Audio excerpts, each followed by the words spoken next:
Hello, everyone. Welcome back to Self Learning Hub and welcome to all self learners. Today, I'm going to explain you a very fantastic Microsoft Fabric feature is Lakehouse. First of all, if you don't know about Microsoft Fabric, this is a fantastic feature that combines all the data together and giving an opportunity for data analysts, engineers, data scientists, and for machine learning purpose. All together, it is giving a fantastic opportunity for all data professionals to work together by sharing a single resource and a single location. So let's see first, today's agenda is to know what is Lakehouse and to learn about how to create a Lakehouse and to learn how to upload files into Lakehouse. So let's start with what is Lakehouse. Lakehouse is a data architecture platform for storing, managing, and analyzing structured and unstructured data in a single location.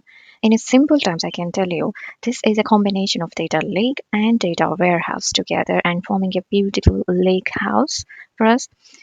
So, this data lakehouse is a new open data management architecture that combines the flexibility, cost efficiency, and scale of data lakes with the data management and asset transactions of data warehouse. So, this is a new and open data management architecture. And let's see in practical how to create a lakehouse within a Fabric, Microsoft Fabric. So, you can go into this portal by looking for your app.fabric.microsoft.com, and this is the homepage where you can see all the various functionalities that Fabric is providing: data factory, Power BI, data activator, data engineer, synapse, data science, data warehouse, and real-time analytics. So yeah, by the looks itself, you can see this is going to be a very interesting and wonderful Microsoft Fabric service where it brings everyone to work together. All data analysts, scientists, engineers all work together at one place is going to be a wonderful service. So let's see how to create a lake house in Microsoft Fabric. Let's go into the data factory. And in order to create a lake house, anything, let's start with creating a workspace first. On the left hand side, you can see workspaces. Click on the workspace and you can see all the list of workspaces if there are any existing workspaces in your account. And click on new workspace to create a new workspace. Let's create a learning workspace for us, and if you want you can give a description. And yeah, this is simply no need to make any other changes as I'm using a trial feature, so all looks good for me. And click apply. There you go. There you can see a new learning workspace. And if you want to see like within the list, if you click on, you can see in the list, you can see learning, and you can come back into this learning workspace whenever if you're out of this workspace. Let's say let's go back, and yeah, let's come back again. So how to open a creator workspace means go to your workspace and click on learning, and there you are here within the learning workspace. And within this workspace, if you want to create a lakehouse, click new. And as you can see, all in preview features. That means still all of these products are not ready to use for the business purpose, right? Yeah. Click on Lakehouse and give it a name, and it does not allow any spaces. Bear that in mind.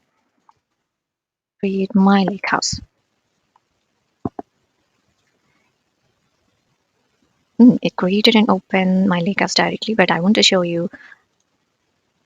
So whenever you create a My Lakehouse within your workspace, this My Lakehouse will automatically create a SQL endpoint for your lakehouse and also semantic model dataset for your lakehouse. This is automatically created, and the SQL endpoint can be used to interact with data by using SQL queries.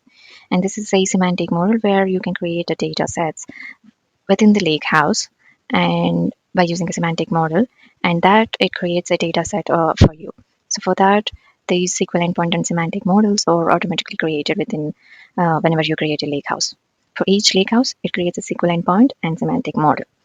So okay, let's go into the lakehouse.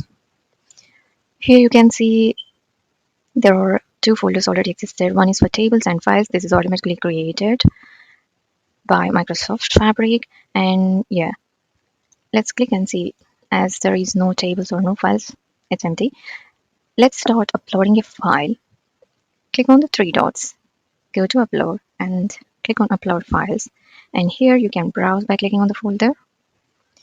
There go, you can also get multiple files uploaded at a single time, and click overwrite if files already exist. Click upload.